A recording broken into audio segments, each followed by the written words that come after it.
Chicos y chicas, saludos. Acá estamos de nuevo continuando con el proceso que venimos desarrollando debido pues a la afectación del COVID-19 en nuestro país y pues la suspensión de las clases presenciales y pues la parte esta virtual. Vamos a continuar hablando un poco acerca de estadística. Lo primero que deberíamos nosotros tomar en consideración cuando hablamos de este tipo de cosas es qué es estadística. No tiene sentido de hablar de qué es estadística si no sabemos qué es. No tiene sentido hablar de esto si no sabemos qué es.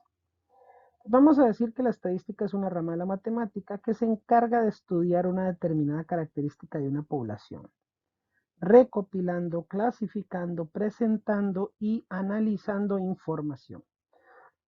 Entonces, esto que yo estoy mencionando acá, estas cuatro fases son importantísimas para la estadística. Entonces, eh, acá lo que tenemos que tomar en consideración nosotros es que cuando hablamos, pues, de una característica, va a tener que ver específicamente con lo que nosotros queramos estudiar. Y eso va a ser una variedad muy, muy grande. La estadística está presente en muchas cosas. Entonces, la variedad de características que podríamos estudiar de una población es muy grande. Pero dentro de la estadística existen dos ramas grandes de la estadística. Una es la estadística inferencial, pero nosotros vamos a centrarnos propiamente en lo que es la estadística descriptiva. Y vamos a decirlo así. La estadística descriptiva es la rama de la estadística que recolecta, analiza y caracteriza un conjunto de datos. Y hay varios ejemplos. Peso de una población, beneficios diarios de una empresa, temperatura mensual, etc. Con el objetivo de describir las características y comportamientos de este conjunto mediante medidas de resumen, tablas o gráficos. Y la clave aquí está en que dice algo que es muy importante. Nos menciona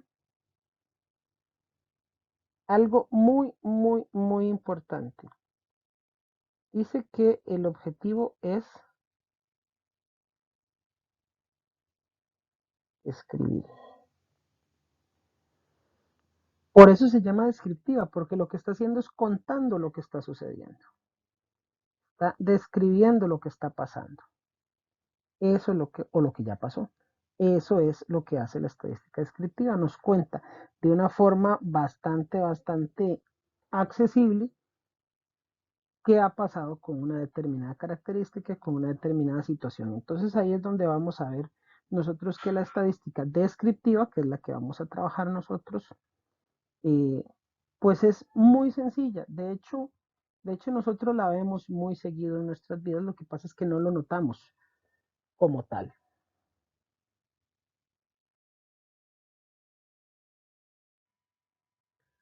Esa estadística descriptiva que nosotros no la vemos como tal, está presente en muchas cosas.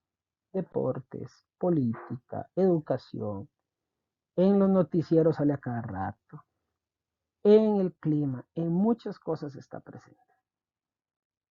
Pero bueno, vamos a entrar a la parte propiamente formal de estadística. Vamos a definir algunos conceptos básicos que son importantes.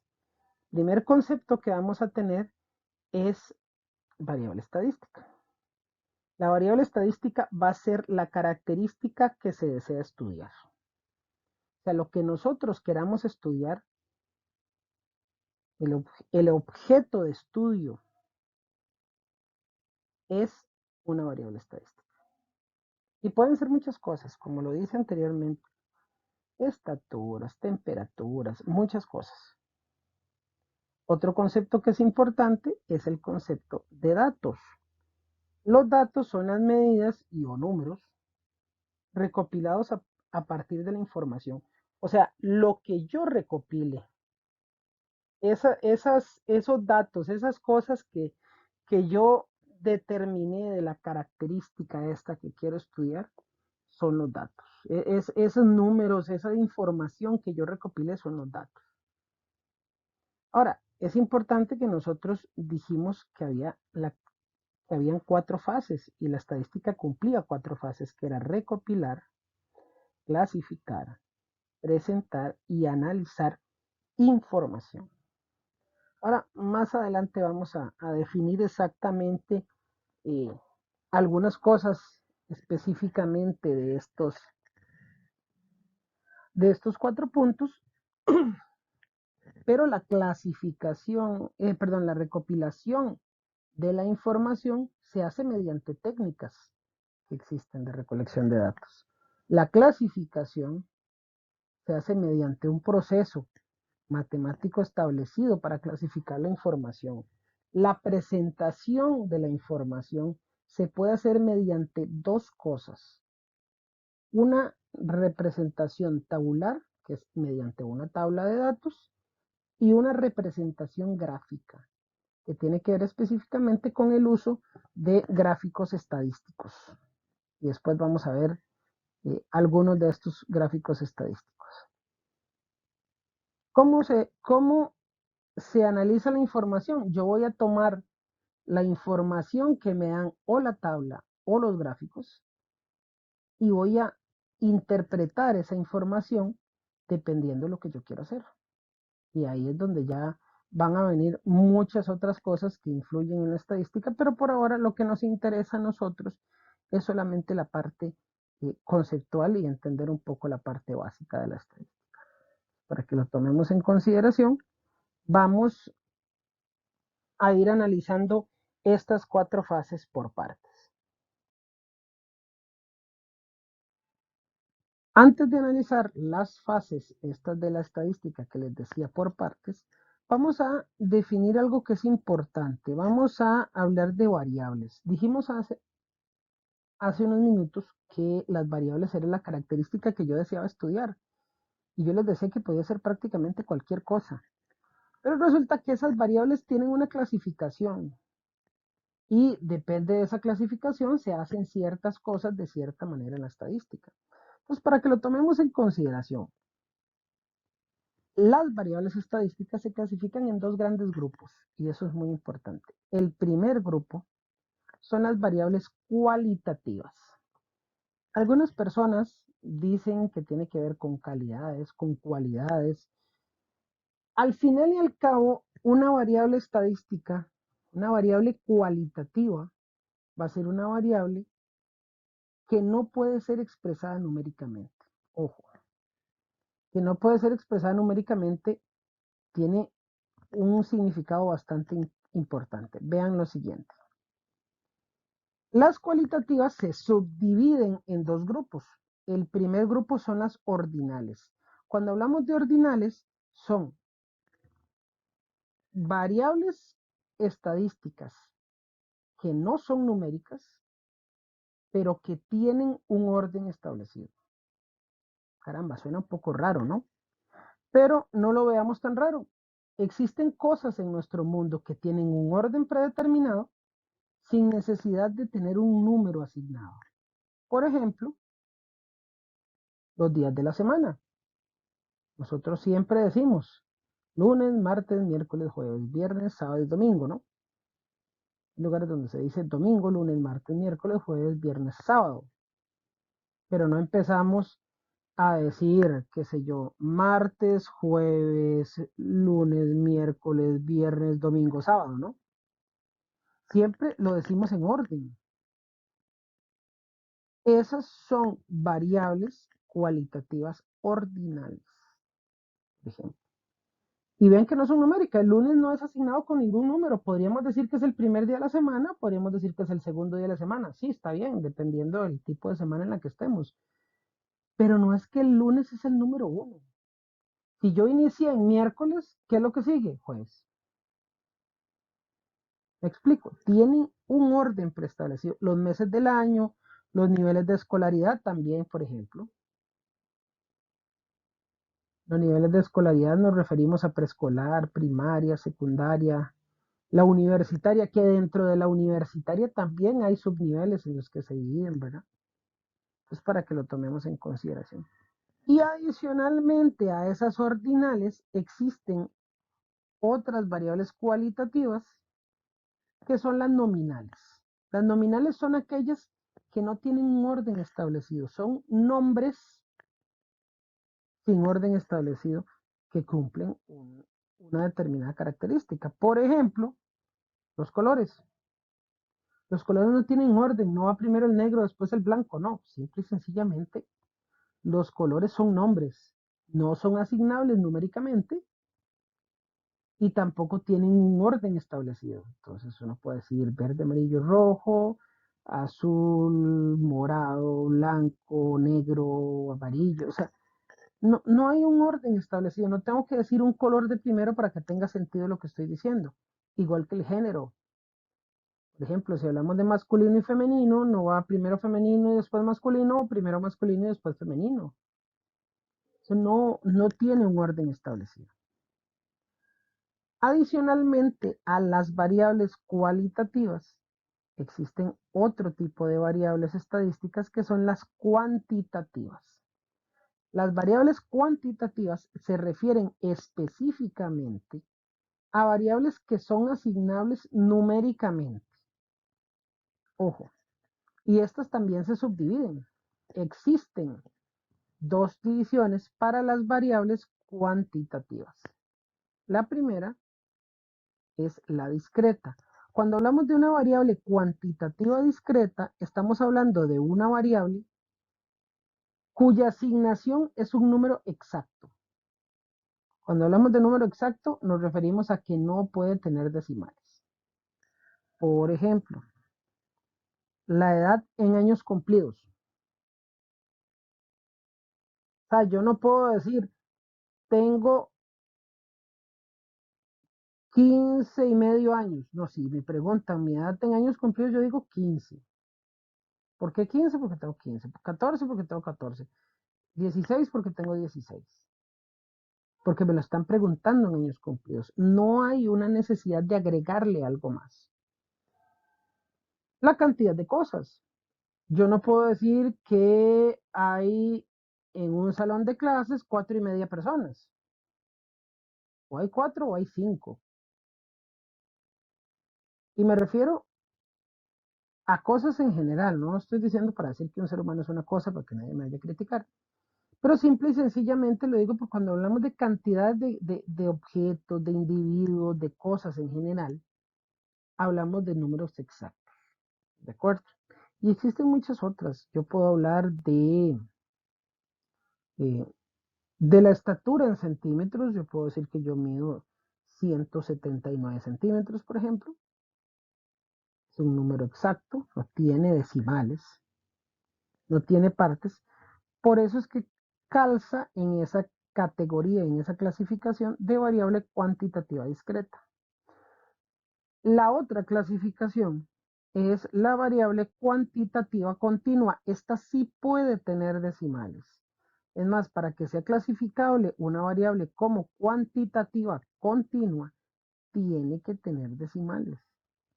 Por ejemplo, si me preguntan mi edad exacta, y lo digo así, me imagino que todas y todos han ido al Seguro Social, han agarrado su carnet del Seguro Social donde dice la edad, el carnet, el tiquetito este que le dan a uno con las medicinas y demás, dice la edad completa. Tantos años, tantos meses y tantos días. Eso es como agregarle decimales, ¿no? La estatura en metros, yo puedo decir, mido 1,79 m, o sea, 1,79 metros. Todo eso que tiene decimales, todas esas cantidades, esas características que son asignables a una cantidad con decimales, es una variable cuantitativa continua.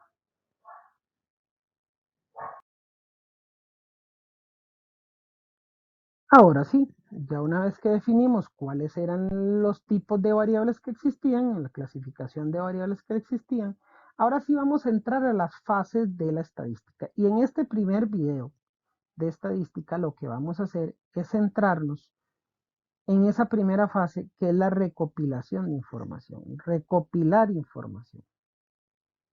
¿Cuáles son las técnicas de recolección de datos? Esas técnicas que a mí me permiten recoger la información.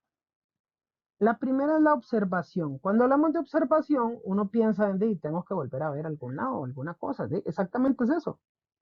Cuando hablamos de observación, lo que estamos realizando en realidad es un conteo. Por ejemplo, si yo me paro en una carretera principal y cuento cuántos carros blancos, cuántos negros, cuántos azules, cuántos verdes pasan, estoy haciendo una observación. Que lo que esté registrando yo sean cantidades es otra cosa. Pero estoy observando y para obtener los datos estoy haciendo una observación. Por ejemplo, en esa situación que les acabo de plantear, de pararnos, qué sé yo, en una carretera principal y contar cuántos carros blancos, negros, azules y verdes pasan por esa determinada calle en una determinada hora. ¿Cuál es la variable? Por ejemplo, el color del carro. El color del carro sería la variable. Y esa sería una variable cualitativa nominal, porque no es numérica y además no tiene un orden establecido. Estamos hablando de colores. Ok, la idea, como les digo, es que se realice un conteo de eventos, o sea, registrar la cantidad de veces que pasa algo. La otra técnica, la segunda técnica de recolección de datos que existe es el registro. Cuando hablamos de registro, no es que vamos a revisar a alguien, ¿no? Lo que vamos a hacer es revisar estudios anteriores. Vamos a revisar lo que ya pasó antes, lo que ya alguien hizo. ¿De acuerdo? Eso es lo que vamos a hacer con un registro. Vamos a revisar censos, por ejemplo. Vamos a revisar datos recolectados anteriormente. O sea, algo que ya alguien hizo, una recopilación de información que ya alguien hizo y que está a nuestra disposición, ¿para qué la vamos a volver a hacer?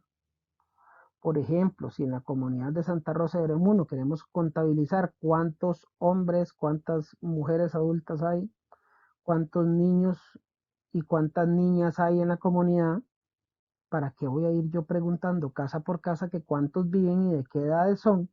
Si el INEC, por ejemplo, hizo ese estudio en el censo, en el último censo que hizo. Entonces yo me voy a los datos del INEC, que son públicos, dicho sea de paso, y agarro los datos que necesito y pongo en mi estudio los datos que necesito. Obviamente tengo que reconocerle el crédito al INEC y decir de dónde lo saqué, pero eso es otra situación. Pero como ese tipo de situaciones, si ya hay algo hecho que lo puedo utilizar, que es público, lo utilizo para evitar tener que hacer ese trabajo de más. El tercer o la tercera técnica de recolección de datos es la entrevista. Me imagino que todos han escuchado hablar de una entrevista, han visto entrevistas en la televisión, les han hecho entrevistas a ustedes. Bueno, para que ustedes lo tomen en consideración la entrevista, son una serie de preguntas. Sí, eso es importante. Siempre hay preguntas en una entrevista. Las preguntas de una entrevista son de respuesta abierta. O sea, yo puedo contestar lo que yo considere que es lo correcto para la respuesta de la pregunta que se me hizo. Yo puedo contestar lo que quiera. Obviamente, si uno está haciendo un estudio formal, no va a contestar tonteras, ni va a decir un chiste, ni mucho menos. Uno trata pues de hacer las cosas lo más acorde posible a la situación. Un detalle importante es que una entrevista es una entrevista porque alguien entrevista, una persona entrevista a otra. Hay que hacerlo de persona a persona, frente a frente que llaman. Podría ser, y no necesariamente tiene que ser que lo tengamos al frente, pero una entrevista se puede hacer por teléfono, por un chat, por ejemplo, por una videollamada, no necesariamente tener la persona enfrente. Pero el punto es que alguien más tiene que hacerle las preguntas a la persona que está brindando los datos. Entonces, eso que nosotros consideramos ahí dentro dentro de la entrevista hace que nosotros consideremos esa entrevista necesariamente enfocada hacia hacérsela a alguien más o que nos hagan a nosotros la entrevista. Por ejemplo, cuando hablamos de una serie de preguntas, no es que todas las preguntas están escritas en papel, ¿sí? No es que todas las preguntas están escritas en papel. Es que uno normalmente lo que hace es tener una serie de preguntas generadoras y alrededor de esas preguntas generadoras uno va haciendo más preguntas, o sea, va repreguntando. qué sé yo, por ejemplo, ¿qué piensa usted de la emergencia sobre el COVID-19? Entonces alguien contesta, la persona entrevistada contesta, me parece muy preocupante. Pero esa respuesta no es suficiente. Entonces usted le dice, pero ¿por qué le parece preocupante? Entonces ya la persona empieza a explicar cuál es su punto de vista y según lo que vaya mencionando a lo largo de la entrevista, pues uno va haciendo más y más preguntas para hacer más completa la respuesta, que es lo que solicita. Y un detalle importante para considerar es que el costo de aplicación de una entrevista es elevado. Es más barato hacer la técnica de recolección de datos que sigue, que es la encuesta. ¿Por qué? Porque en una entrevista hay que tener a alguien que entreviste. Hay que tener un lugar donde entrevistar o un medio por el cual entrevistar. Entonces, en realidad, el costo se eleva mucho. Pero bueno, vamos a ver la otra técnica de recolección de datos que es muy parecida a la entrevista, que es la encuesta.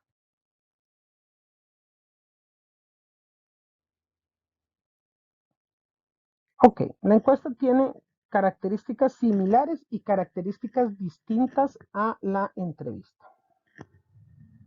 Si bien es cierto, la encuesta es una serie de preguntas, son preguntas de respuesta cerrada. Quiere decir que la persona tiene que elegir una de las respuestas posibles que se le dio previamente o tener una opción que cierre completamente la pregunta. Por ejemplo, una pregunta de respuesta cerrada podría ser: ¿cuántos hijos tiene usted? Sea, no me da opción a decir, mire, sí, yo tengo 3 hijos que viven en mi casa, 2 hijos que ya salieron de la casa y están casados. No da opción. Preguntas, ¿cuántos hijos tienes? 5. Ok, listo, 5. Esa es una opción de respuesta que yo puedo escribir. Parecería abierta, pero la respuesta es cerrada. Solo puedo poner un número. O puedo contestar muy corto. Por ejemplo, una pregunta de respuesta cerrada también podría ser su género. Entonces se ponen una serie de opciones y se puede poner A masculino, B femenino o A femenino, B masculino, no importa, y usted selecciona cuál es su género. Esas son preguntas de respuesta cerrada. La característica más importante tal vez de la encuesta es que si usted quiere, le puede aplicar la encuesta a alguien más. Pero en realidad eso no es tan necesario. Puede ser que usted mismo agarre la encuesta y usted mismo la haga sin que nadie le esté haciendo las consultas de la encuesta. Si las hago persona a persona, pues si tengo que hacer un estudio, pues genera un gasto porque hay que pagarle a la persona que la hace. Pero si es una encuesta de las que se llaman autoadministradas, por ejemplo, podría enviar un link a un correo electrónico y que la persona llene la encuesta. Podría poner un link en internet y poner que los estudiantes del Liceo Santa Rosa elijan al presidente del colegio, como pasó el año anterior, que se hicieron elecciones digitales. Llegaron a una computadora, pusieron su voto y listo. Y ese registro llegaba directamente este, a la cuenta de la institución. Acuérdese, yo fui uno de los que ayudó a hacer ese proceso. Entonces, ahí no ocuparon a nadie que les hiciera la pregunta, ¿por quién quiere votar? No, ustedes nada más llegaron, votaron y listo. Lo hicieron solitos y solitas.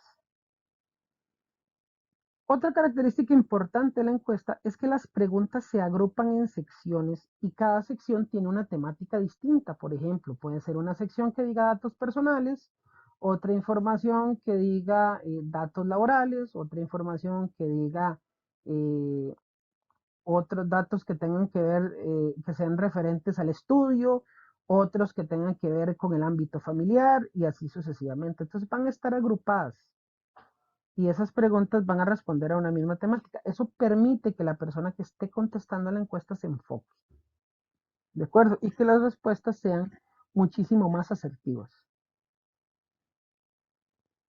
Una característica importante de las entrevistas es que son más baratas.